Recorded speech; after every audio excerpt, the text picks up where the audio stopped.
अगर आपको इस बार 80 प्लस एमसीक्यूज़ का टारगेट कवर करना है तो आप हमें इस नंबर पे कांटेक्ट और व्हाट्सअप करिए, जिसमें आपको मिलेगा डेली वीडियो पीडीएफ नोट्स और ऑनलाइन टेस्ट सीरीज़। सो जल्दी से ज्वाइन करिए।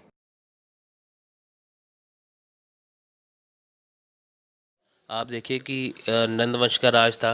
नंद वंश के जो राजा थे धनानंद, उसको हटा के मौर्य वंश का जो राजा है तो वो चंद्रगुप्त मौर्य, जिसने मौर्य वंश की शुरुआत की थी। ठीक है फ्रेंड्स, देखिए धनानंद को हरा के चंद्रगुप्त मौर्य ने चाणक्य की मदद से चाणक्य की हेल्प से मौर्य वंश की शुरुआत की थी। तो फ्रेंड देखते हैं, ये जानते हैं राइज ऑफ द मौर्यन। देखिए अगर हम मौर्य वंश की बात करें तो मौर्य वंश का जो इतिहास है उसके हम बारे में अगर बात करें तो कैसे पता चलेगा। देखिए यहाँ पे आपको मैं एक और बात बता दूँ। देखिए फ्रेंड्स, अगर हम मौर्य वंश के बारे में बात करना चाहें तो हमें वो दो टाइप से पता चल पाएगा। एक तो है लिटरेरी सोर्स यानी कि साहित्यिक स्रोत, दूसरा है पुरातात्विक यानी कि हिस्टोरिकल सोर्सेज है। ठीक है, एक तो लिटरेरी सोर्सेज है जिससे किताबों से हमें पता चलता है, जैसे कि अर्थशास्त्र है, लिखा था कौटिल्य ने उससे। और दूसरा पुरातात्विक, जो उन्होंने अशोक स्तंभ हो गया या कई ऐसी चीज़ें बनाई थी जिसकी वजह से हमें मौर्य वंश के बारे में पता चलता है। ठीक है फ्रेंड्स, तो चलिए जानते हैं। देखिए closeness to the source of natural resources like iron ores enable the Magadhan princes to equip themselves with weapons agriculture tools of iron. अब देखिए यहाँ पे क्या था कि जो नेचुरल रिसोर्सेज थे, जैसे आयरन था, इनकी लोहा था, वो मगध के जो राजकुमार थे, जो राजा थे, वो बहुत ज़्यादा इस्तेमाल करते थे अपने हथियार बनाने के लिए। यानी कि मगध साम्राज्य में लोहे का जो इस्तेमाल था वो हथियार बनाने के लिए किया जाता था। Agriculture tool of iron which increase production and added to the royal taxation along with the alluvial soil Gangetic plains sufficient rainfall which very conducive for agriculture practice. अब देखें यहाँ पे क्या है कि एग्रीकल्चर के लिए भी यानी कि खेती बाड़ी के लिए भी यहाँ पे लोहे का इस्तेमाल हो रहा है। आप देखिए कि पहले क्या था कि जो अगर मगध साम्राज्य में जो राजा है वो हथियार बनाने के लिए लोहे का इस्तेमाल कर रहे हैं, एग्रीकल्चर में भी लोहे का इस्तेमाल कर रहे हैं। देखिए जो गंगेटिक प्लेस हैं यानी कि जो गंगा वाले स्थान है जहाँ पे एलुवियल सॉयल जो मिट्टी पाई जाती है, ठीक है, तो उसको भी आप कह सकते हैं कि जैसे उसके लिए भी जैसे देखिए कि सफिशेंट रेनफॉल होनी चाहिए। ठीक है, तो उसके लिए भी काफ़ी जो खेती बाड़ी थी वो बढ़िया थी। तो खेती में यूज़ होने वाले जो टूल्स थे वो लोहे से ही बनाए जाते थे, जैसे खेतों को जोतना, ठीक है, वो लोहे से ही होता था। अब देखिए rice of towns and use of metallic money boosted trade and commerce which increase royal revenue. देखिए जैसे जैसे जो नगर हैं, जो कस्बे हैं, उनका विकास होता गया और जो मेटालिक मनी है वो व्यापार के लिए सामने आया। अब देखिए पहले क्या था, बार्टर सिस्टम था, जैसे हमने पढ़ा था। ठीक है, अब क्या है यहाँ पे देखिए कि शहर निकल के आ रहे हैं, कस्बे निकल के आ रहे हैं और मेटालिक मनी है, यानी कि ट्रेड और व्यापार करने के लिए बार्टर सिस्टम यानी कि चीज़ के बदले चीज़ देना, वो यहाँ पे नहीं था। अब यहाँ पे मेटालिक मनी की शुरुआत हो चुकी थी। ठीक है, तो जिससे क्या था, रॉयल रेवेन्यू बढ़ रहा था। Use of elements on a large scale in its war supplied by eastern part of the country added to the military power the unorthodox character of the Magadhan society as a result of racial admixture। अब देखिए यहाँ पे क्या था, हाथियों की सेना पहली बार जो है वो मौर्य वंश ने अपनी सेना में रखी थी, यानी कि इससे पहले किसी ने भी अपने हाथी यूज़ नहीं किए थे सेना में, तो मौर्य वंश ने की थी, जिसकी वजह से देखिए आपकी जो उनकी मिलिट्री पावर है वो बहुत ज़्यादा स्ट्रॉन्ग मानी जाती थी। और अनऑर्थोडॉक्स जो करेक्टर है मगधन सोसाइटी के, ठीक है, as a result of racial admixture, जो अनऑर्थोडॉक्स करेक्टर इनकी जो मगध सोसाइटी के खिलाफ थे। ठीक है, तो अब बात करते हैं फ्रेंड्स यहाँ पे हिस्टोरिकल सोर्सेज की। मैंने जैसे आपको बताया यहाँ पे कि अगर हमें मगध इतिहास के बारे में मैंने आपको यहाँ पे बताया कि जैसे अगर हमें मौर्य इतिहास के बारे में पढ़ना है, ठीक है, तो हमें ये काफ़ी चीज़ों से मिलता है। जैसे देखिए कि कौटिल्य का जो अर्थशास्त्र है, ये आज का अर्थशास्त्र नहीं है, ये पहले का अर्थशास्त्र है, जिसमें कौटिल्य को चाणक्य भी कहते हैं, कौटिल्य को विष्णुगुप्त के भी कहते हैं। ठीक है, तो उन्होंने जो अर्थशास्त्र लिखा था उसमें स्टेट के बारे में बताया था, स्टेट सिस्टम के बारे में बताया था। अब अब अगर हम बुक की बात करें अर्थशास्त्र की, जो विशाखा दत्त उसकी मुद्रा राक्षस बुक है, ठीक है, जो मेगास्थनीज जो इंडिका बुक है, ठीक है, और जो बौद्ध साहित्य है, पुराण है, इससे हमें मौर्य इतिहास के बारे में पता चलता है। ठीक है फ्रेंड्स, तो देखिए कि यहाँ पे क्या है कि देखिए कि यहाँ पे कुछ शिलालेख थे, कुछ अभिलेख थे, जिसकी वजह से हमें काफ़ी कुछ यहाँ पे देखने को मिलता है। ठीक है, जैसे चांदी के, तांबे के जो छेद किए गए सिक्के, बीच में से जो छेद किया होता है सिक्के में, ठीक है, होल किया था सिक्के में, वो भी इस टाइम पे मिले थे।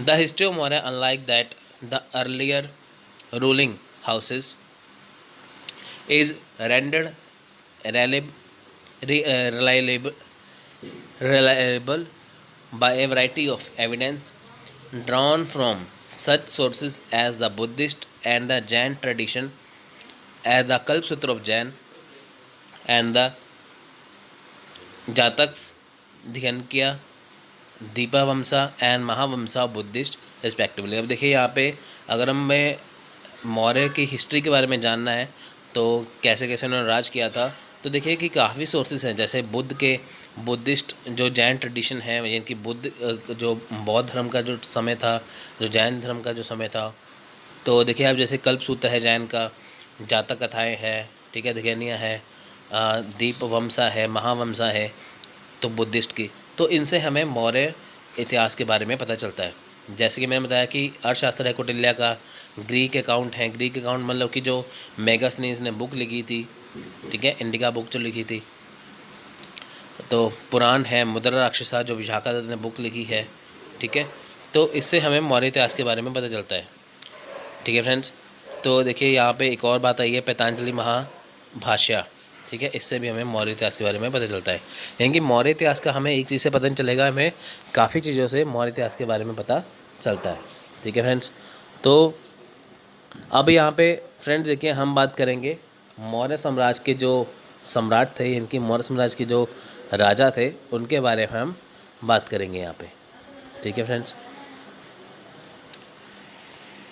तो सबसे पहले बात आती है चंद्रगुप्त मौर्य की। ठीक है, चंद्रगुप्त मौर्य की बात आएगी यहाँ पे। देखिए चंद्रगुप्त जो मौर्य थे वो 322 यानी कि 322 BC से 298 BC तक उनका जो कार्यकाल, यानी कि जिसे हम स्पैन कहते हैं, वो रहा। ठीक है, देखिए Chandragupta Maurya was the founder of Maurya dynasty, also known as Sandrocottus by Greek scholar. यानी कि जो चंद्रगुप्त मौर्य है वो मौर्यन डायनेस्टी के वो मौर्य डायनेस्टी के फाउंडर थे, इनकी जो मौर्य डायनेस्टी के फाउंडर थे। ठीक है, तो इन्होंने मौर्य वंश की शुरुआत की थी, तो इसे सेंड्रोकोटस भी कहा जाता है ग्रीक स्कॉलर्स की भाषा में। अगर हम बात करें कि जैसे क्वेश्चन एग्जाम में आ जाए कि चंद्रगुप्त मौर्य को बताइए कि ग्रीक भाषा में किस नाम से जानते हैं, तो आप बता सकते हैं कि वो सेंड्रोकोटस के नाम से है। तो रिवर्स क्वेश्चन भी पूछ सकते हैं, बताइए कि सेंड्रोकोटस किसका नाम थे, चंद्रगुप्त मौर्य का। Brahmanical sources say that the name Maurya was derived from Mura, a Shudra woman in the court of Nanda, and Chandragupta was son of grandson of woman। अब देखिए ये जो मुद्रा राक्षस बुक है उसमें बताया गया है कि जो मौर्य है वो नाम कहाँ से आया। मौर्य नाम आया मोरा से, जो एक शूद्र वुमेन थी नंद यानी कि धनानंद की दरबार में। ठीक है, यानी कि मुद्रा राक्षस की बुक में बताया गया कि चंद्रगुप्त का नाम जो मौर्य था वो मौर्य कहाँ से आया। मौर्य का मतलब है कि जो चंद्रगुप्त मौर्य जो धनानंद जो नंदवंश के राजा थे, तो उनके दरबार में एक शूद्र जो स्त्री थी, ठीक है, उनके दरबार में, तो चंद्रगुप्त वाज सन ऑफ और grand son of the woman. जो चंद्रगुप्त मौर्य था वो उस औरत का बेटा था। यानी कि अगर हम बात करें धनानंद राजा की, तो उसके दरबार में एक शूद्र स्त्री रहती थी जिनका बेटा था चंद्रगुप्त मौर्य। तो कहानी कुछ ऐसी थी कि देखिए कि जो धनानंद थे उन्होंने उन स्त्री का अपमान किया था। उनका बदला लेने के लिए उनका जो बेटा था चंद्रगुप्त मौर्य, तो उन्होंने उसका तख्ता पलट किया। इसका सहयोग इसमें दिया, इसकी हेल्प इसने की चाणक्य ने, क्योंकि चाणक्य की भी धनानंद ने बेइज्जती कर दी थी, इंसल्ट कर दी थी, और ऊपर से चंद्रगुप्त मौर्य की मदर की भी इंसल्ट कर दी थी। तो आप देखिए कि दोनों की बेइज्जती हो गई। ठीक है, तो आप देखिए कहावत है ना कि दोस्त का दोस्त तो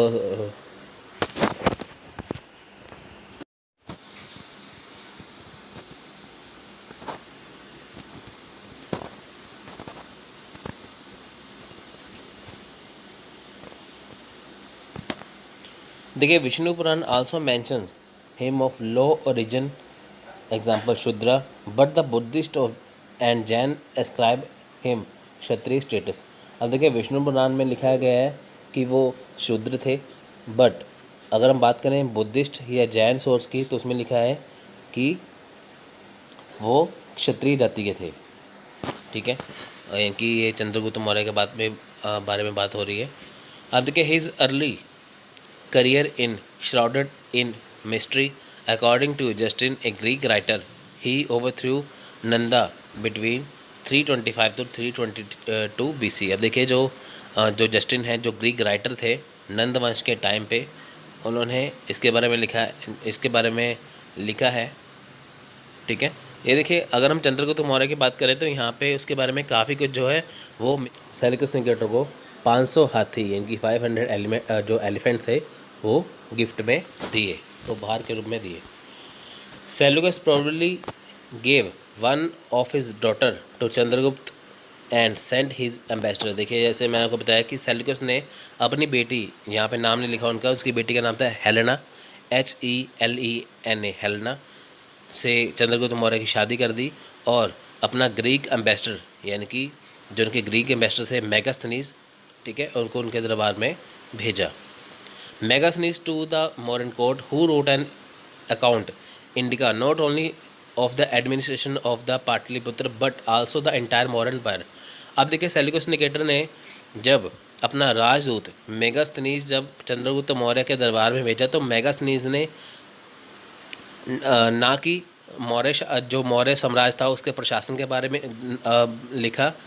ठीक है, अब देखिए यहाँ पे अगर हम इंडिका बुक को पढ़ते हैं, इंडिका बुक पहली बात तो आता है कि किसने लिखी है, मेगास्थनीज ने इंडिका बुक के ज़रिए जो पाटलिपुत्र है, जो राजधानी है मौर्य वंश की, उसकी बारे में बताया था। ठीक है, पाटलिपुत्र के अलावा उसने पूरे मौर्यन एम्पायर के भी बारे में यहाँ पे बताया है कि मौर्य एम्पायर कैसा चलता था। आज ऐसे हम मौर्य एम्पायर की बात करते हैं तो हमें उसकी इंडिका बुक से ही पता चलता है। हालांकि इंडिका बुक पूरी नहीं आज, तो उसके कुछ अंश हैं जिससे हमें मौर्य साम्राज्य के बारे में पता चलता है। The Greek writer Justin call Chandragupta army as dacoit gang.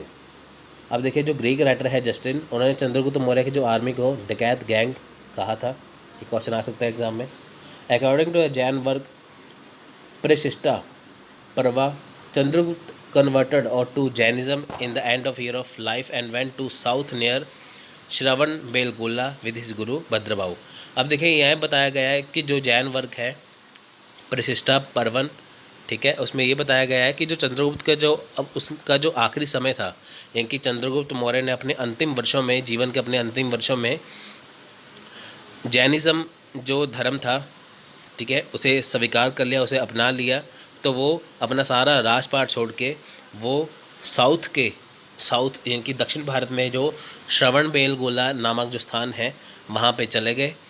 तो उनके जो गुरु थे वो थे भद्रबाहु, ठीक है, जिन्होंने उनको जैन धर्म अपनाया था। ठीक है, यानी कि जिनके द्वारा जैन धर्म अपनाया गया चंद्रगुप्त मौर्य के द्वारा, तो उनके गुरु थे, जैन धर्म के गुरु थे Bhadrabahu. It is said that he starve himself to death hair.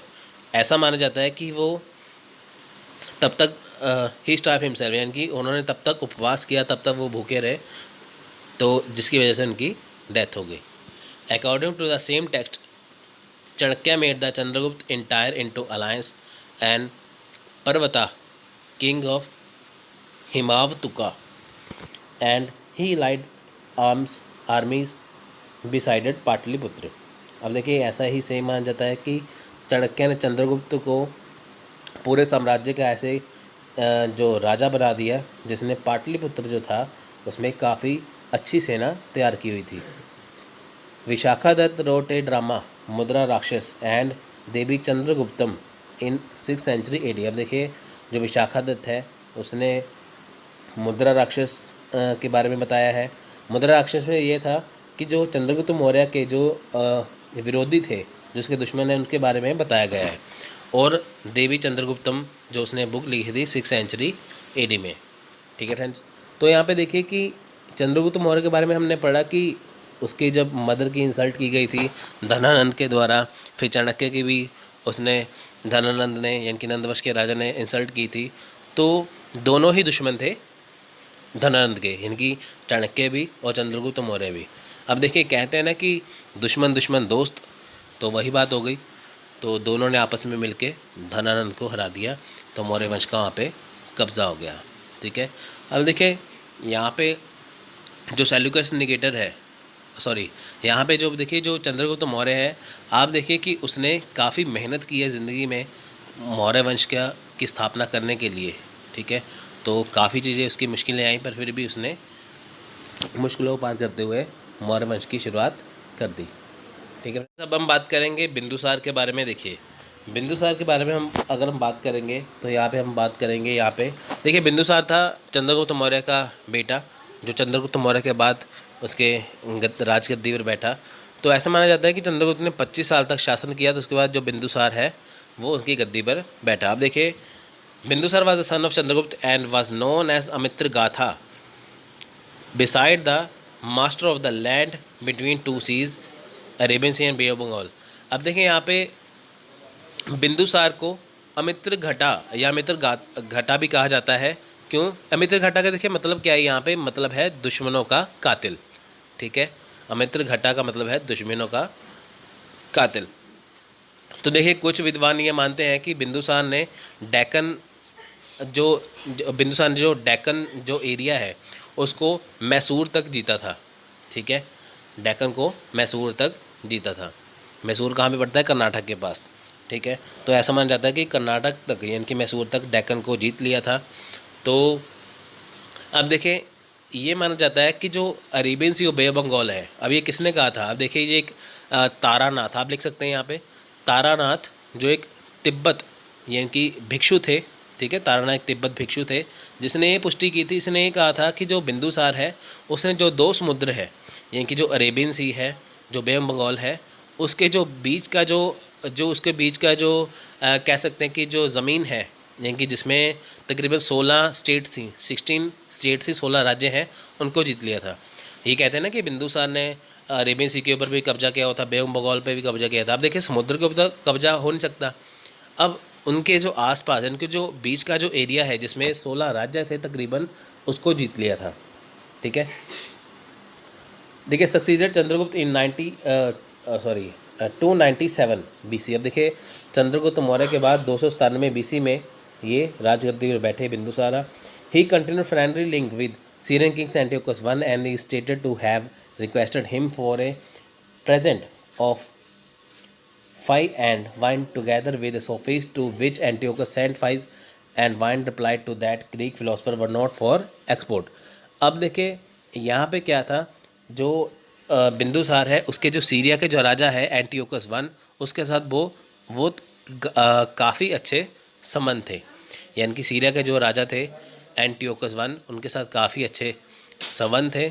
अब देखिए बिंदुसार ने यहाँ पे देखिए कि एंटियोकस I को, ठीक है, यानी कि बिंदुसार ने एंटियोकस I जो सीरिया के राजा थे उनको जो वाइन है यानी कि जो शराब है, मदिरा है, सूखे अंजीर है और काफ़ी कुछ उसको उपहार में भेज दिया।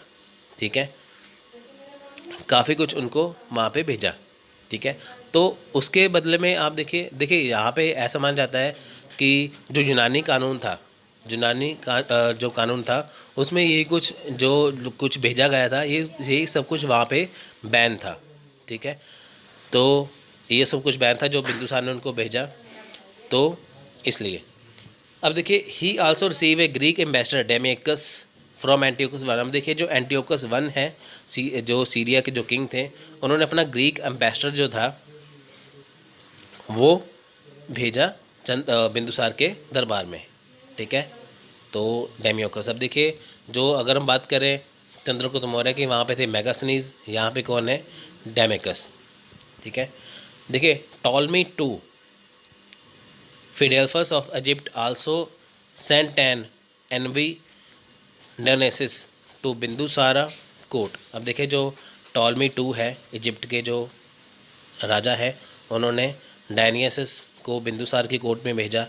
History credits him with suppression of a revolt and further for the redressal of grievances against the misrule of wicked bureaucrat.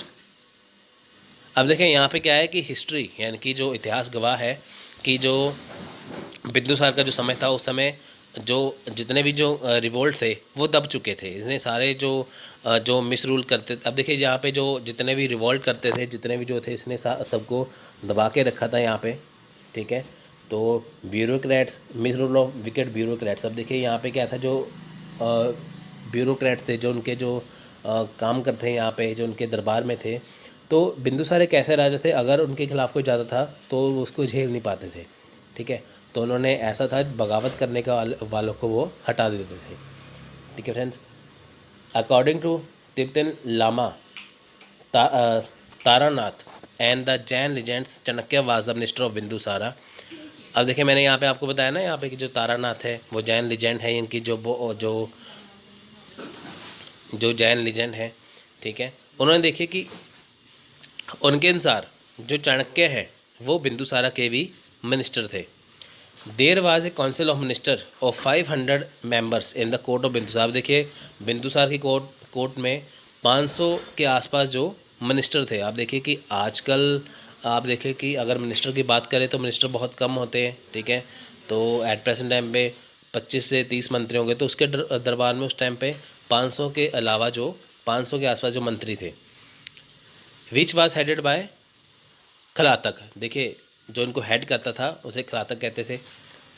Bindusara did not make any territorial conquest and towards the time of his death he joined the Ajivaka sect. अब देखिए बिंदुसार ने कोई टेरिटरियल यानी कि किसी राज्य के ऊपर कब्जा नहीं किया था। तो ऐसा नहीं था जैसे कि अशोका की बात करें, अगर हम चंद्रगुप्त मौर्य की बात करें तो उस टाइम पे देखिए कि उन्होंने काफ़ी जगह पे कब्जा किया हुआ था। तो ऐसा नहीं है कि उसने किसी राज्य पर खास कब्जा, किसी जगह पे खास कब्जा किया हुआ था, ऐसा नहीं था। तो उसने अपने ज़िंदगी तक अजीवाका सेक्ट को अपनाया। अजीवाका सेक्ट क्या है? ये जैनिज़्म का एक सेक्ट है, एक उसकी जो जैनिज़्म का देखिए जैन धर्म का एक सेक्ट है, ठीक है। तो अजीवाका का मतलब होता है कि इंसान जो भी कुछ करता है वो उसके कर्मों का फल है। अजीवाका का मतलब है इंसान के जो कर्म है वो जो भोग रहा है वो उसके कर्मों का ही फल है। तो इसमें विश्वास रखता था बिंदुसारा। जबकि देखिए जो चंद्रगुप्त मौर्य था उसने पूरा जैन धर्म अपना लिया था, जबकि बिंदुसार ने उसका एक छोटा सा सेक्ट अपनाया था। बाद में आपको पता ही है कि जो उसके बेटे थे अशोक, उन्होंने पूरा बौद्ध धर्म अपनाया था, ठीक है। तो आप देख सकते हैं यहाँ पे जो बिंदुसार है, ठीक है। बिंदुसार देखिए कि वो एक धर्म संप्रदाय, अगर हम बात करें तो कि वो किसी धर्म को विशेष नहीं मानते थे, तो उसमें विश्वास रखते थे। अजवाका में अपनी रुचि उन्होंने दिखाई, ठीक है। तो उन्होंने काफ़ी जो विद्रोह था तो उसको दबा दिया। देखिए इन्होंने क्या किया था, जो इनका जो बेटा था अशोक, उसे उज्जैनी का गवर्नर नियुक्त किया था, तो ठीक है। तो इसकी वजह से इन्होंने सारे जो विद्रोह थे वो दबा दिए थे। यानी कि इनके दरबार में जैसे मंत्री थे, कोई भी कुछ था, अगर विरोध करता था, कुछ भी होता था, तो सबसे पहले ये उनको ऐसी रणनीति थी इनकी, ये उनको दबा के रखते थे, ठीक है फ्रेंड्स। तो अब हम बात करेंगे अशोका की, ठीक है। अशोका की बात करेंगे यहाँ पे। अब देखिए अशोका जो थे वो बिंदुसार के बेटे थे और चंद्रगुप्त मौर्य के क्या थे? पोते थे। इनकी चंद्रगुप्त मौर्य इनका दादा थे। अब देखिए अशोका 273 टू 232 BC। अब देखिए अशोका जो थे 273-232 BC के आसपास 232 तक ये राजगद्दी पर बैठे। He serve as governor of Takshashila and Ujjain previously.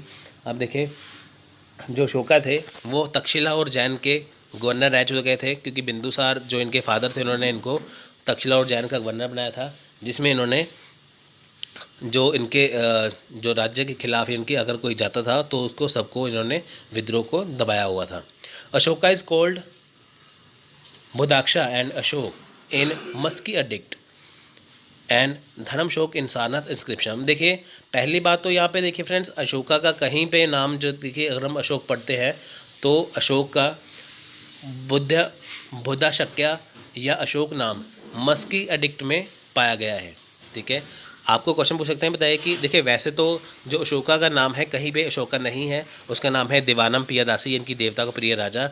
तो सिर्फ एक ही जगह है मस्की, ये साउथ में है, वहाँ पे क्या है कि इसका जो नाम है मस्की, जो मस्की एडिक्ट है वहाँ पे जो अशोक का नाम अशोक है या बुद्धा शक्य के नाम से है, और धर्म अशोक नाम है सारनाथ के इंस्क्रिप्शन में। ठीक है फ्रेंड्स, अब देखिए he also known as Devanampriya, example beloved of the god Piyadasi और प्लीजेंट अपेयरेंस। आपको मैंने बताया ना कि अशोक का नाम कहीं पे अशोक नहीं है, आप कहीं भी पढ़ लो उसका नाम अशोक नहीं है, वहाँ पे नाम उसका है देवानम पियादासी, यानी कि देवताओं का प्रिय राजा या देवता का प्रिय। ठीक है, तो उसके बाद अगर हम बात करें इसका ओरिजिनल नाम अशोक कहाँ पे है, तो मस्की के एडिक्ट में है या धर्म अशोक है सारनाथ इंस्क्रिप्शन में। तो एग्जाम में बहुत बार क्वेश्चन आता है कि बताइए कि अशोक का नाम अशोका कहाँ पे है, मस्की एडिक्ट, इसका आंसर आएगा। His empire covered the whole territory from Hindu Kush to Bengal and extended over to Afghanistan. देखिए जिसका पूरा एम्पायर था वो हिंदू कुश पहाड़ियों से लेकर बंगाल तक था और वहाँ से अफगानिस्तान तक था। देखिए यहाँ पे क्या था कि जैसे चंद्रगुप्त मौर्य ने अपना जो राज्य था वो फैलाया था, पर अशोका ने उस राज्य को और ज़्यादा उसका विस्तार कर दिया और ज़्यादा उसको फैला दिया।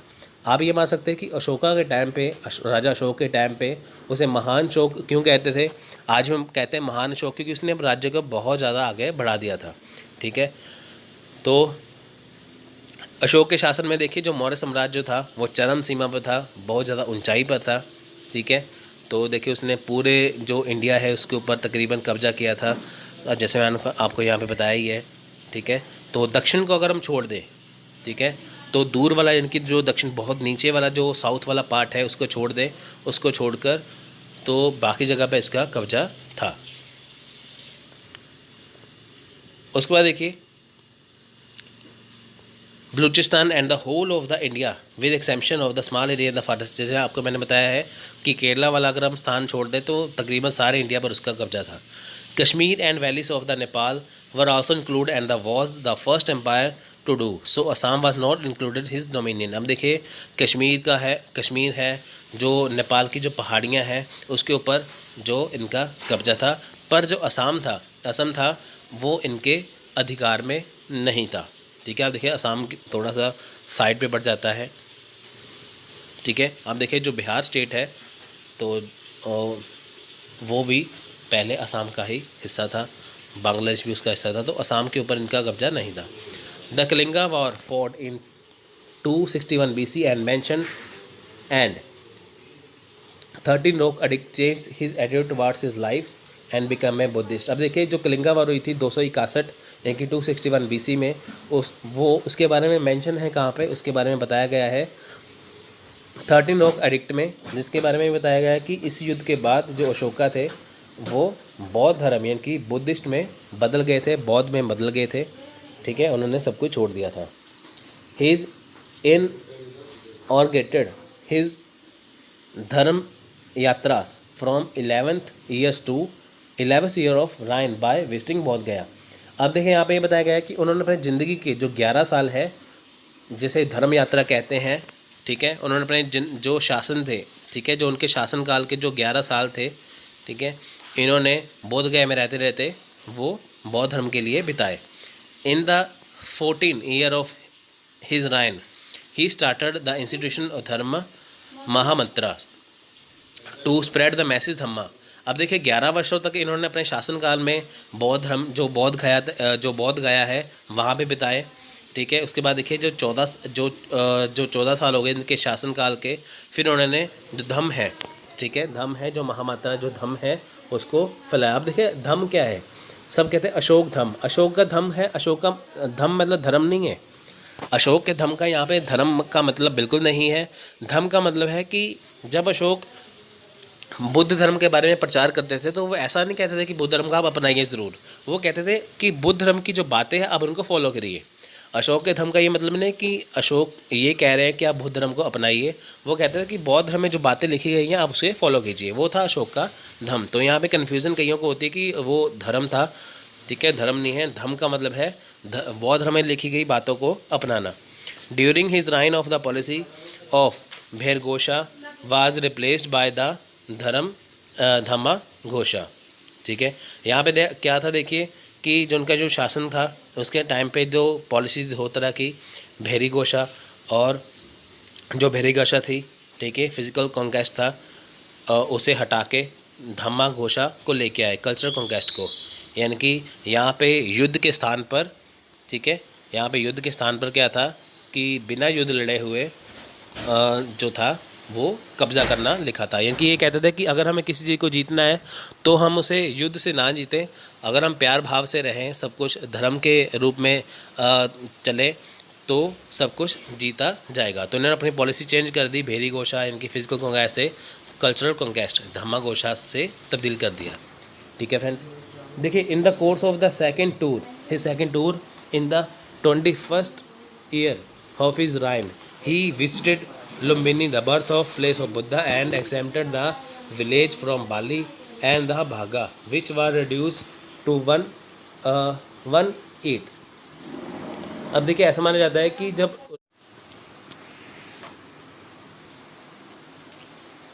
in course of the second tour in the 21st year of his reign, he visited Lumbini, the birthplace of Buddha, and exempt the village from Bali and the Bhaga, which were reduced to 1/8। He organized a network of missionaries to preach and doctrine of Buddha both in his kingdom and beyond। अब देखिए यहाँ पे माना जाता है कि जब अशोक के जीवन को, ठीक है, जब अशोक राजगद्दी पर बैठा था उसके 21 साल जब पूरे हो चुके थे तो उसके बाद वो लुम्बिनी गए। लुम्बिनी क्या है, देखिए ये बर्थ प्लेस है बुद्धा का, यानी कि बुद्धा का जो जन्म स्थान है वहाँ पे गए। फिर उसके बाद ये बाली जो विलेज था वहाँ पे गए तो उन्होंने यहाँ पे ट्रिब्यूट किया बुद्धा को। फिर उसके बाद ये भागा, ठीक है, जो रॉयल शहर है प्रोड्यूस। यानी कि आप देखिए कि बौद्ध के जो जन्म स्थान के जाने के बाद जो इनको जो टैक्स आता था, ठीक है, तो उन्होंने टैक्स में से काफ़ी जो हिस्सा था वो देना शुरू कर दिया था बौद्ध धर्म के लिए। ठीक है, ये माना जाता कि 8वां हिस्सा, ठीक है, वो देना शुरू कर दिया था। अब देखिए इन्होंने ये कहा था यहाँ पे अगर हम बौद्ध धर्म को फैलाना है तो उसका प्रचार करना होगा। अशोका ने क्या किया, बुद्ध धर्म का प्रचार करने के लिए जहाँ पे इसका शासन था वहाँ पे भी और शासन के बाहर भी, जहाँ पे इनका कब्ज़ा था वहाँ पे भी, उसके बाहर भी बौद्ध धर्म को फैलाना शुरू कर दिया।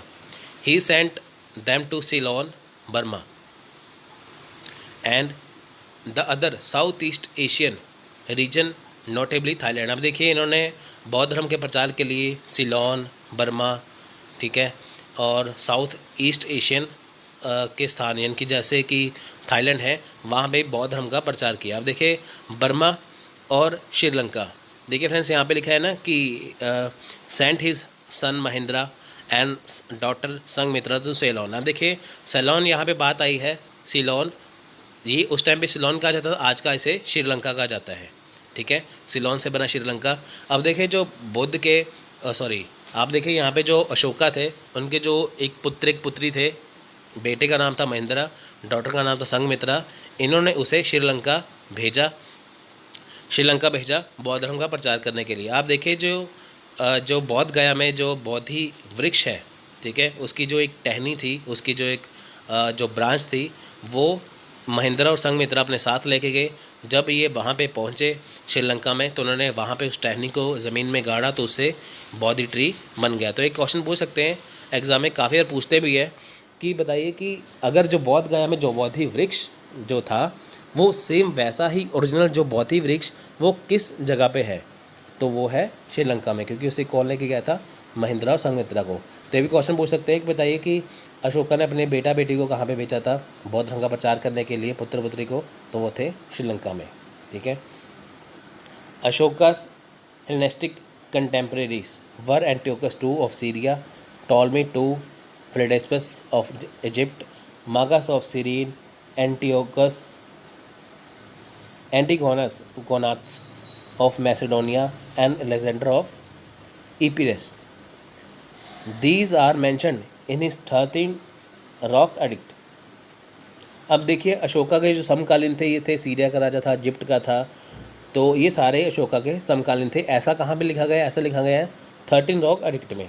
अब देखिए 13 रॉक एडिक्ट है, जितने भी रॉक एडिक्ट्स हैं जो इसके जो अभिलेख हैं ये सब कुछ जो है अशोका ने बनवाए थे, जिसके वजह से हमें अशोक के बारे में पता चलता है। अब इसलिए हम महान अशोक कहते हैं क्योंकि देखिए उसने अपना राज्य तो फैलाया था, साथ में जो बौद्ध धर्म है उसका बहुत ज़्यादा प्रचार किया था, सबके वहाँ पे काफ़ी कुछ वहाँ पे लिखवाया गया है इसके लिए।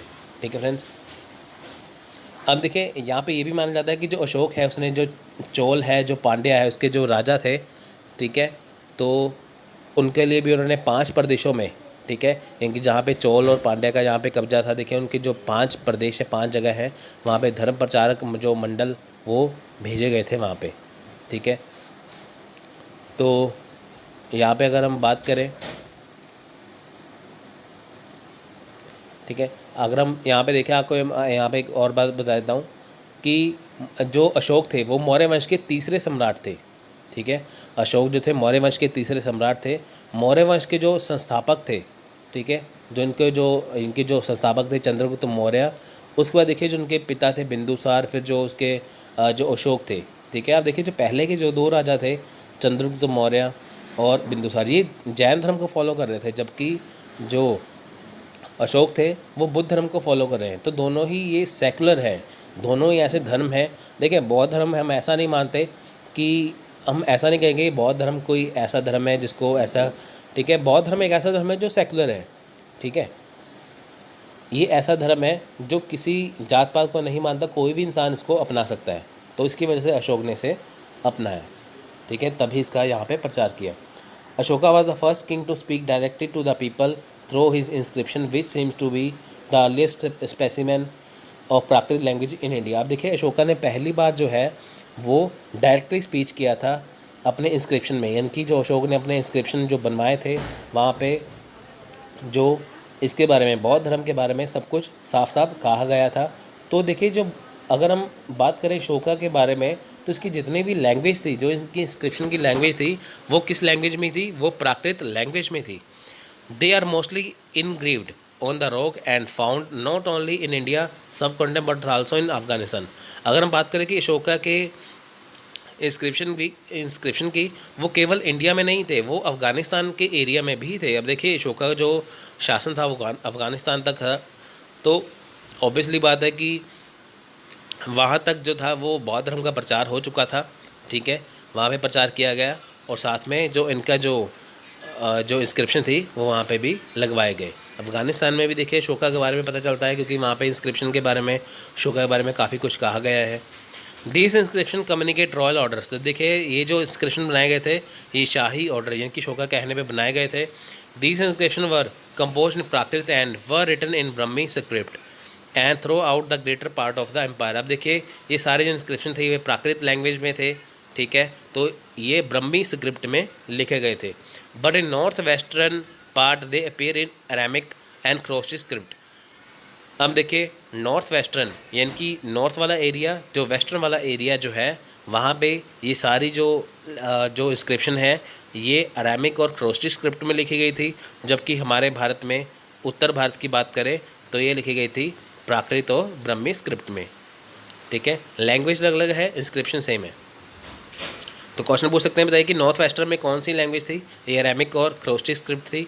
तो यहाँ पे इंडिया की बात करें तो यहाँ पे क्या था? प्राकृत और ब्रह्मी स्क्रिप्ट। ठीक है, अफगानिस्तान वाले एरिया में क्रोस्टी स्क्रिप्ट जो थी। इन इस inscription following language has been used Brahmi, Kharosthi, Aramaic, Greek. अब देखिए जो इंस्क्रिप्शन थे वहाँ पे कई भाषाओं का उपयोग किया गया, ब्रह्मी, क्रोस्टी, अरामिक, ग्रीक।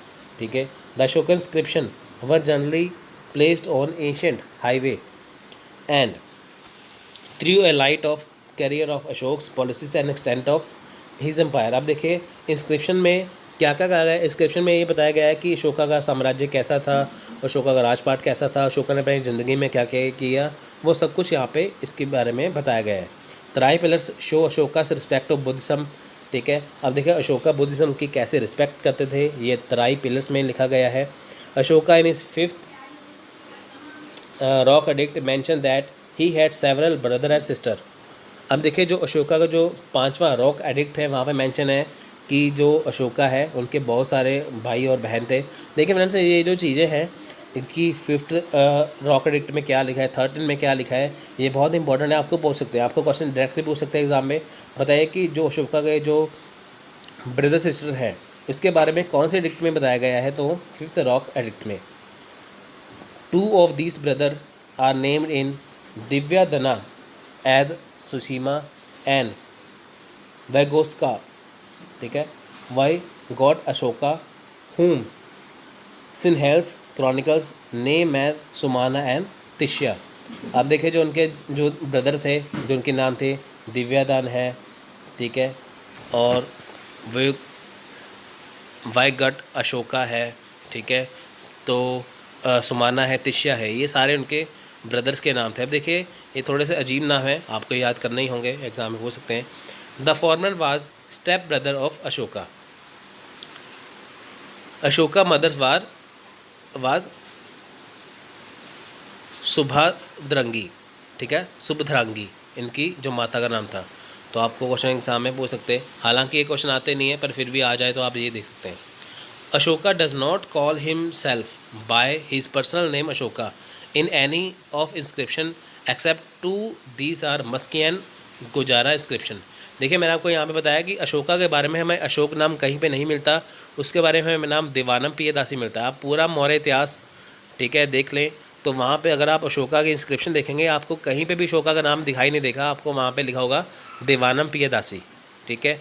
तो बट अगर हम मस्की और गुजारा इंस्क्रिप्शन की बात करें तो केवल ये 2 ही ऐसे इंस्क्रिप्शन है यहाँ पे अशोका का नाम अशोका लिखा गया है। तो क्या एग्ज़ाम में क्वेश्चन पूछ सकते हैं, बताइए कि जो अशोका ओरिजिनल नेम है वो कौन से इंस्क्रिप्शन में है, मस्की या गुजार, ठीक है। मस्की वैसे ज़्यादा फेमस है।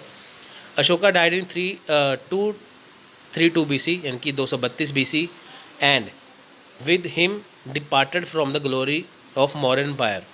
अब देखिए अशोका की जो मौत हो गई थी 232 BC के 232 ईस्वी में, तो जब तक अशोका थे तब तक मौर्य साम्राज्य वो बहुत ऊंचाई पर था, पर बाद के वर्षों में अशोका के बाद जो ये काफ़ी जो मौर्य साम्राज्य था वो काफ़ी उसका स्तर नीचे आ चुका था, क्योंकि राजा पावरफुल नहीं थे, ठीक है, इसलिए। तो देखें यहाँ पे एक और बात यहाँ पे मानी जाती है कि कुछ इतिहासकार ये मानते हैं कि जो अशोका है, ठीक है, वो जो बिंदुसार के जो 100वें पुत्र थे। कुछ इतिहासकार ऐसा मानते हैं कि एक बहुत भयंकर युद्ध हुआ था आपसी भाइयों के बीच में, ठीक है फ्रेंड्स। तो ऐसा माना जाता है कि कुछ इतिहासकार ये मानते हैं जो अशोक जो था वो 100वें पुत्र थे, ठीक है। तो जो 99 जो भाई बहन थे वो आपस में लड़ रहे थे उत्तराधिकार के रूप में, ठीक है, कि कौन राजा बनेगा राजपद के लिए, ठीक है, कौन राजा बनेगा, वो सारे मारे गए। तो अशोक बचा, तो वो 100वां जो पुत्र था वो राजगद्दी पर बैठा। तो ऐसा ही माना जाता है, तो ऐसा कुछ नहीं है, ठीक है। तो इसके बारे में कोई संकेत हमें मिलता नहीं है, ये हिस्टोरियंस जो है इतिहासकार हैं उनकी कल्पना भी हो सकती है, ठीक है। तो दूसरी तरफ देखिए कि जो हमें इसके अलावा जो जैसे हमने पढ़ा है कि जो इसके अलावा देखिए जो हमें जो 5th रॉक एडिक्ट मिला है, उससे ये मानते हैं कि जो अशोक है वो अपने भाई बहनों से बहुत प्यार करते थे, ठीक है। तो जब अशोका अपनी देखिए राजगद्दी पर बैठे तो 4 साल तक उनका राज्याभिषेक हुआ ही नहीं था, ठीक है। तो कैसे कह सकते हैं कि इसका विरोध हुआ होगा। देखिए एग्ज़ाम में एक और क्वेश्चन बनता है कि बताइए कि ऐसा कौन सा राजा था जिसके राजगद्दी पे बैठने के 4 साल तक कोई राज्याभिषेक नहीं हुआ, तो वो राजा अशोक थे। एक तरफ हिस्टोरियन कह रहे हैं कि जो अशोका हैं उनके जो 99 इनकी 99 जो भाई बहन हैं वो मारे गए थे, भाई मारे गए थे, राजगद्दी में बैठने के लिए अशोक 100वें पुत्र थे। तो इसका कोई देखिए ये कल्पना हो सकती है, ऐसा कोई बात नहीं थी। तो दूसरी तरफ देखिए हमें पता चलता है 5th रॉक एडिक्ट से कि वो अपने भाई बहनों से बहुत प्यार करते थे, ठीक है। तो फ्रेंड्स ये था उनके बारे में। यहाँ पे हम बात करेंगे पहले मौर्य एम्पायर के बारे में कि वो उसका डाउनफॉल यानी कि उसका पतन कैसे हुआ। तो मौर्य काल के दौरान यानी कि जो मौर्य एडमिनिस्ट्रेशन कैसा था उसके बारे में भी जानेंगे, ठीक है फ्रेंड्स। तो देखिए यहाँ पे बात करते हैं मौर्य एम्पायर के डिक्लाइन की।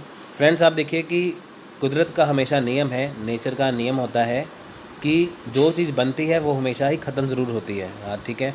अंग्रेज़ों ने देखिए हम पर 200 साल तक राज किया पर फिर भी उनका अंत आया। तो ऐसे ही देखिए कि आज जहाँ भारत में हम रह रहे हैं तो आप देखिए कि पहले यहाँ पे कुछ और था, आज कुछ और है। तो आने वाले सालों में हम कुछ कह नहीं सकते क्या होगा, है ना।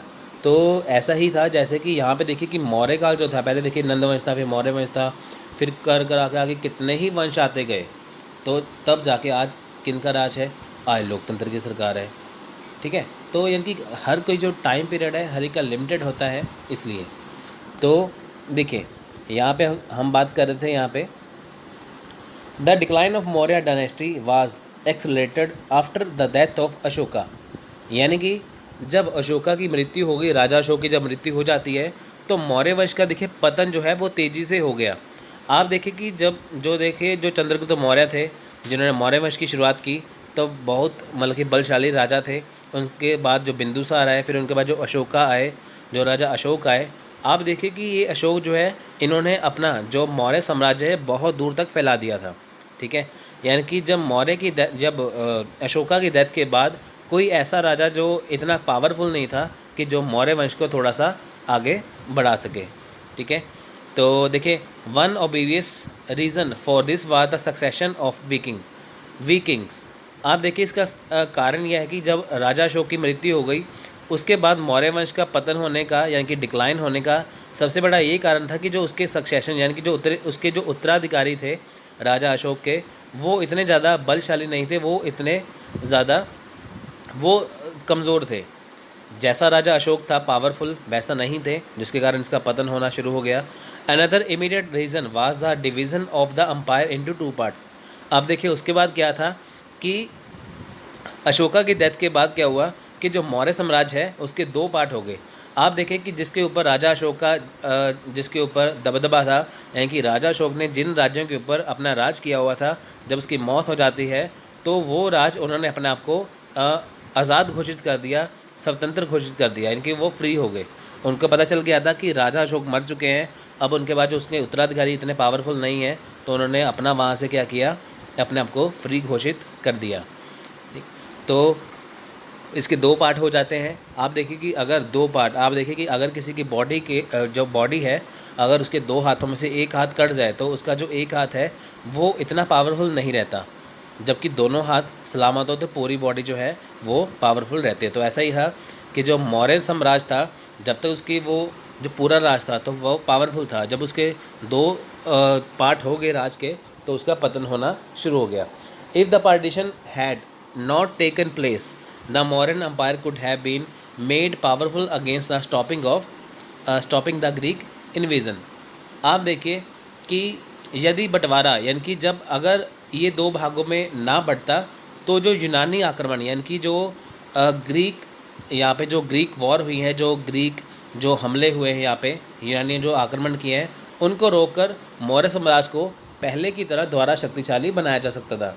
आप देखें कि जहाँ पे चंद्रगुप्त मौर्य के साथ यानी कि जो अशोक के दादा थे चंद्रगुप्त मौर्य, उनके साथ सेल्यूकस निकेटर जो सिकंदर का आगे उत्तराधिकारी था, उसने अपनी बेटी की शादी जब चंद्रगुप्त मौर्य के साथ की। उसके बाद देखिए कि जब बिंदुसार था, जब अशोक था, तब इनके ग्रीक के साथ अच्छे संबंध थे। अब जैसे ही ये 2 भागों में बढ़ता है तो ग्रीक के इन्वेजन यानी कि ग्रीक का आक्रमण यहाँ पे शुरू हो जाता है।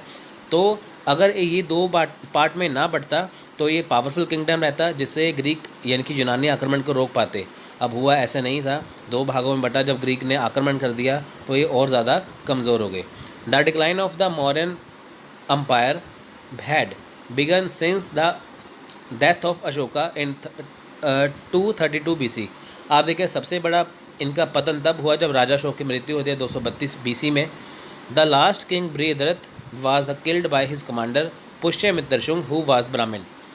आप देखिए कि राजा अशोक थे जिन्होंने बौद्ध धर्म अपनाया, इससे पहले जो नंद वंश था वो ब्राह्मण थे। अब देखिए कि जब राजा अशोक का जब आगे जो इसके उत्तराधिकारी थे जिसका नाम था बृहद्रथ, अब उसके देखिए कि उसके ही सेनापति ने यानी कि उसके ही कमांडर ने पुष्यमित्र शुंग ने लास्ट जो मौर्यन जो राजा थे बृहद्रथ को मार दिया और शुंग वंश की शुरुआत कर दी।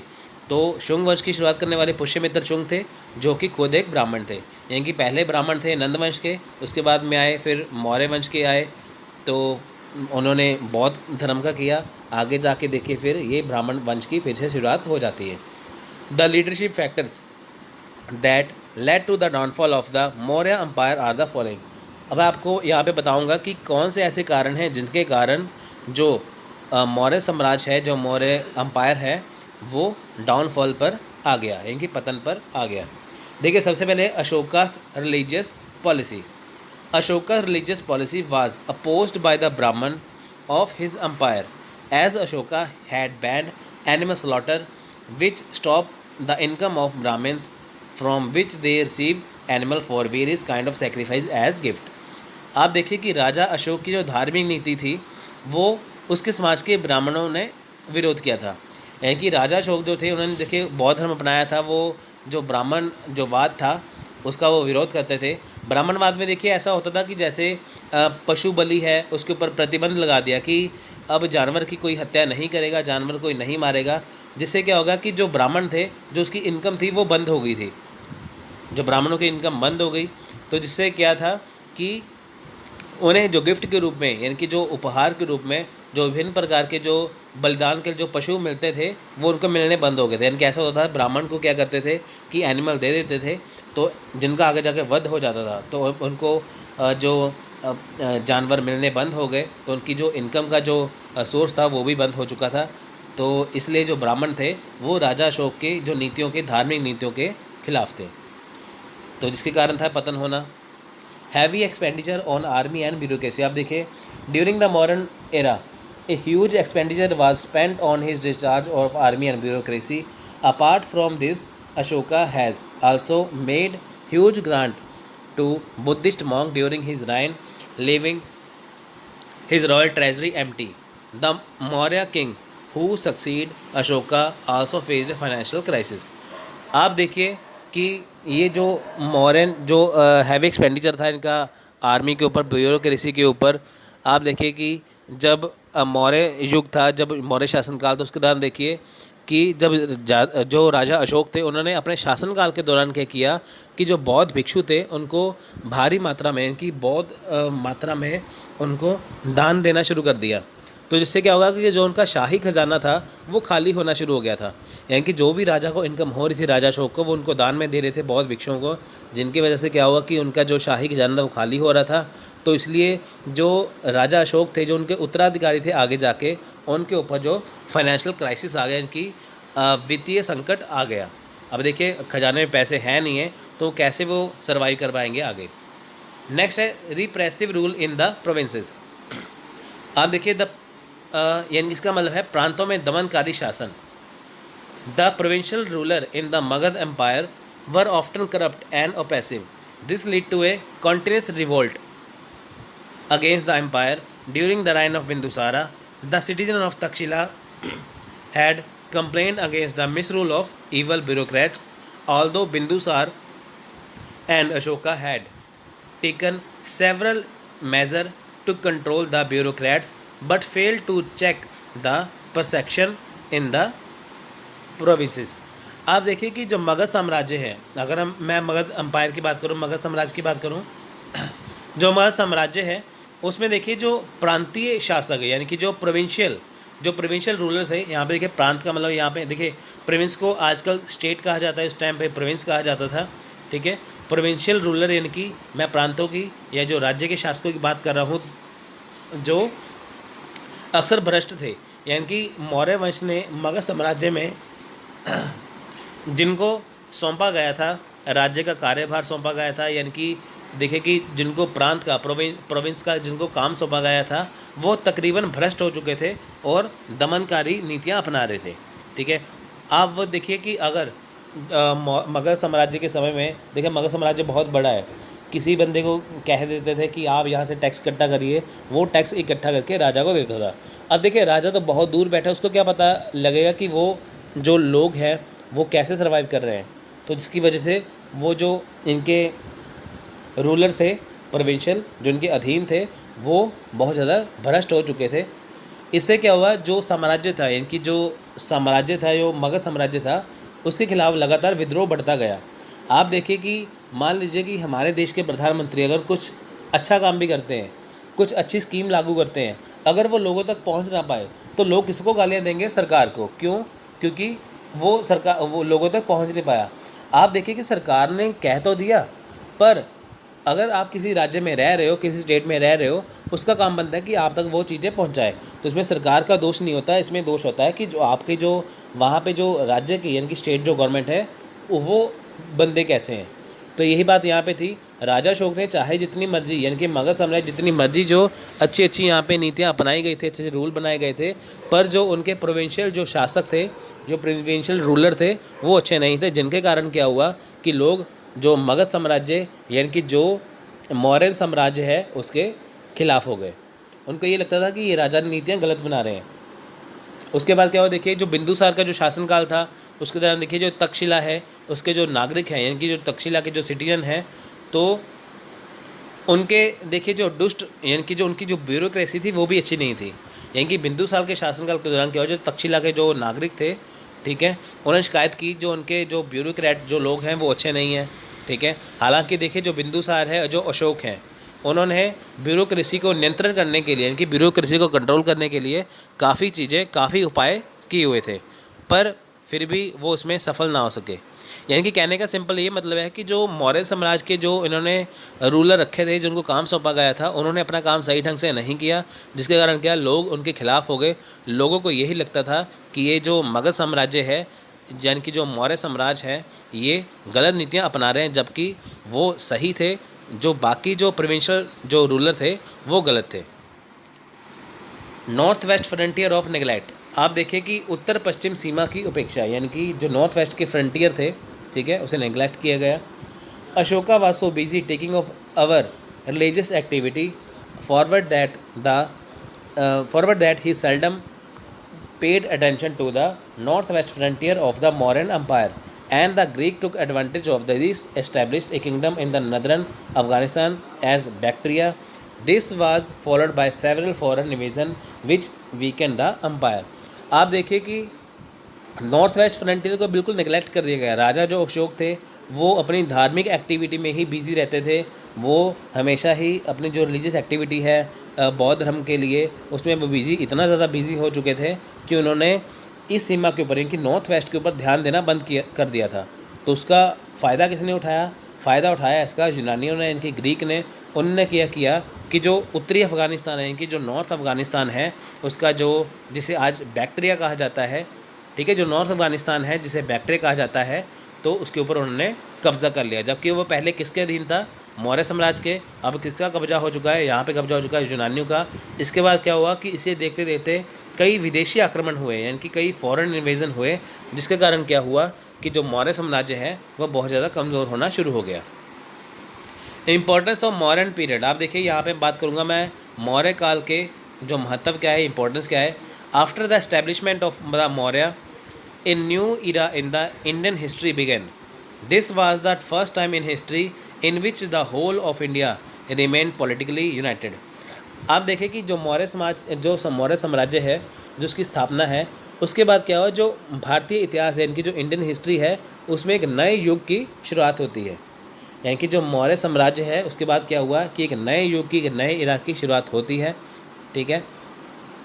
यह इतिहास में देखिए, इतिहास में पहला मौका ऐसा था जिसमें पूरा भारत, यानी कि जिसमें पूरा इंडिया जो था वो राजनीतिक तौर पर एकजुट रहा था। आप देखिए इससे पहले क्या था, छोटे छोटे वो जो राज्य थे वो आपस में लड़ते रहते थे। जब मौर्य साम्राज्य था, इन्होंने क्या किया कि पूरे इंडिया पे लगभग कब्जा किया हुआ था। तकरीबन अफ़गानिस्तान वाला भी एरिया इनके अंडर था, तो इनके ऊपर सिर्फ इनका ही राज चलता था पूरा। इन्होंने आगे क्या किया, प्रोविंशियल रूलर रखे हुए थे। तो इससे क्या हुआ कि पहली बार जो पूरा इंडिया है वो पूरा राजनीतिक तौर पर एकजुट होकर रहा था। तो furthermore the historiography of this period was clean because of its accuracy in chronology and sources. Along with this indigenous and foreign literary sources were also available in the sufficient form. This empire left a large number of inscription for his historiography of this period. आप देखिए कि इसके बाद क्या हुआ कि जैसे हमने यहाँ पे पढ़ा था कि एकजुट रहा। इसके अलावा देखिए कि जो इसका कालक्रम है, यानी कि जो इसकी क्रोनोलॉजी है, तो और जो इसके स्रोत हैं, इनकी जो इसके सोर्सेज हैं, वो बहुत सटीक हैं, इनके बहुत बिल्कुल सही हैं। यानी कि कालक्रम कहते हैं ना, देखिए कालक्रम किसे कहते हैं, क्रोनोलॉजी किसे कहते हैं, कि जैसे पहले चंद्रगुप्त मौर्य आए, फिर उनके बेटे आए बिंदुसार, फिर अशोक आया, तो बृहद्रथ आए। तो ऐसे एक कालक्रम है कि पहले कौन आया। आप देखिए कि जो हमें सोर्सेज मिलते हैं, जो हमें क्रोनोलॉजी मिलती है मौर्य एम्पायर की, वो बिल्कुल सही है, उसमें कोई दो राय नहीं है, ठीक है। आप देखिए जो इनका इतिहास लेखन है, इनकी इस अवधि का, अगर हम मौर्य एम्पायर की बात करें, जो इसकी हिस्ट्री है वो बिल्कुल साफ़ सुथरी है।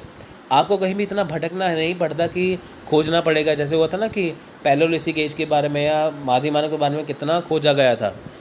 ठीक है, यहाँ पे इतना कुछ नहीं है, यहाँ पे साफ़ सुथरा है। आप देखिए कि अशोकन एडिक्ट्स है, वहाँ पे साफ साफ लिखा हुआ है कि क्या क्या हुआ था, यानी कि इतना मेहनत का वहाँ पे नहीं था।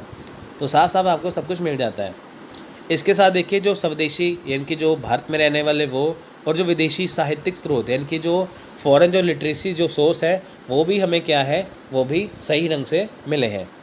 आप देखिए जो साम्राज्य है, इनकी जो एम्पायर है, ये इस अवधि के इतिहास लेखन यानी कि इस दौरान जो इतिहास का लेखन यानी कि इसके दौरान जो हिस्ट्री लिखी गई थी वो भी एक बड़ी संख्या में अभिलेख के द्वारा लिखा गया, यानी कि इस दौरान क्या क्या हुआ था वो बड़े बड़े अभिलेखों में लिखा गया है।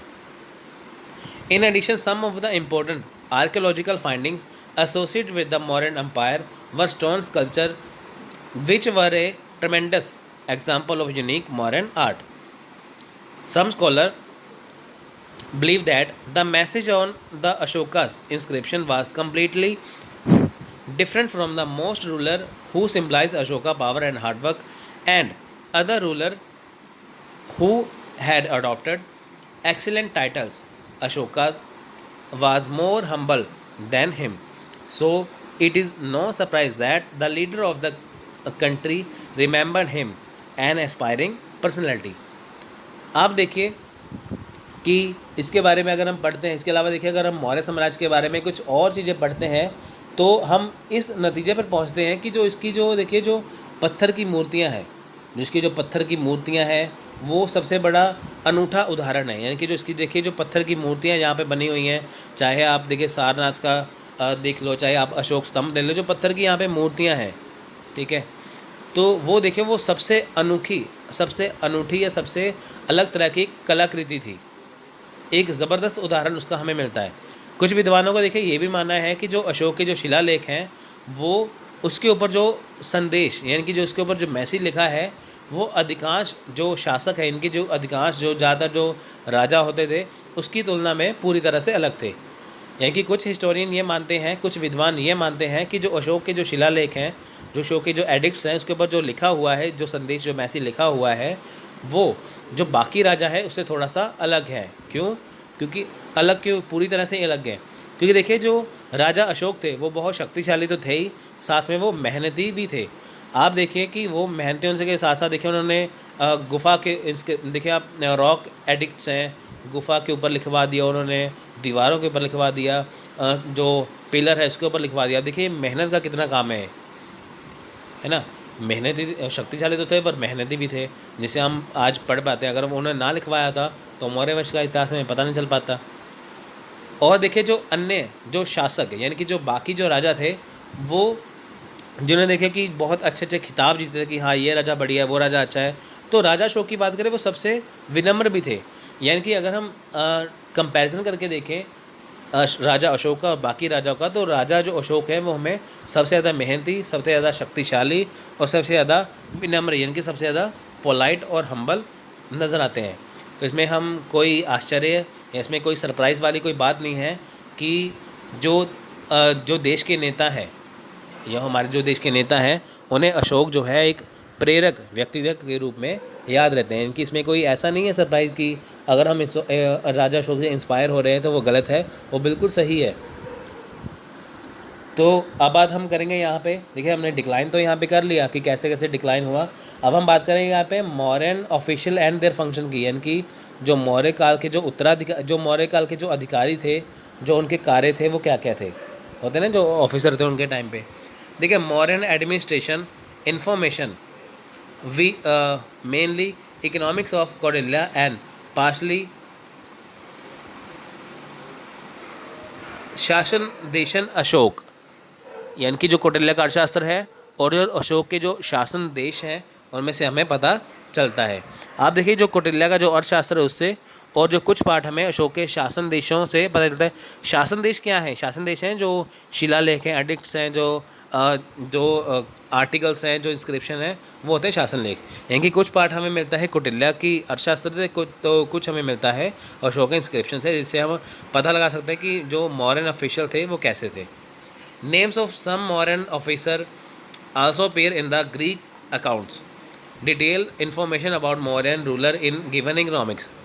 आप देखिए जो अगर हमें इसके बारे में देखना हो कि जो यूनानी जो विवरण है, यानी कि जो ग्रीक अकाउंट्स हैं, उनसे हमें पता चलता है कि जो कुछ मॉडर्न ऑफिसर, यानी कि हमें कुछ मॉडर्न जो ऑफिसर हैं उनके बारे में पता चलता है कहाँ से, ग्रीक अकाउंट से।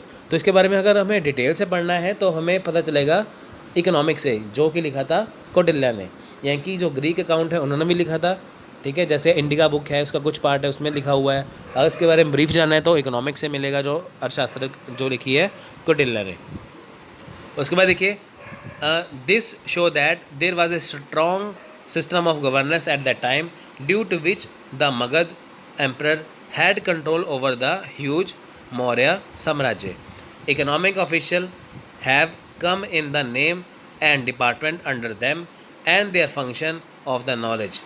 आप देखिए कि जिसके ऊपर देखिए मौर्य साम्राज्य टिका हुआ था। देखिए कोई भी साम्राज्य है, कोई भी किंगडम है, वो अपने अधिकारियों यानी कि अपने ऑफिशियल के ऊपर टिका होता है। अगर हम मौर्य शासन की देखिए, अगर हमें बिल्कुल अच्छे से जानना है तो हमें इससे पता चलता है कि जो उस समय का जो शासन था वो एक बहुत अच्छी व्यवस्था थी, वो एक स्ट्रॉन्ग जो था, वो एक बहुत जो स्ट्रॉन्ग सिस्टम था वहाँ पे अशोक के टाइम पे, जिसके बल पर देखिए कि जो विशाल मौर्य साम्राज्य जो है वो बना हुआ था। यानी कि जो उनका जो शासन करने का तरीका था, या उनका जो उनका जो शासन करने का तरीका देखिए जो बहुत अच्छा था। वहाँ पे एक स्ट्रॉन्ग उन्होंने वहाँ पे सिस्टम बना रखा था अपना, जिसकी वजह से उन्होंने काफ़ी साल तक राज वहाँ पे किया, सब कुछ अपने कंट्रोल में कर रखा था। अर्थशास्त्र में देखिए हमें कई अधिकारियों के बारे में, इनकी कई हमें ऑफिशियल्स के बारे में पता चलता है जिनके नाम आते हैं, तो कई ऐसे डिपार्टमेंट भी आते हैं जो उनके अधीन थे। तो इनके बारे में हम देखेंगे पूरी अच्छी तरह से।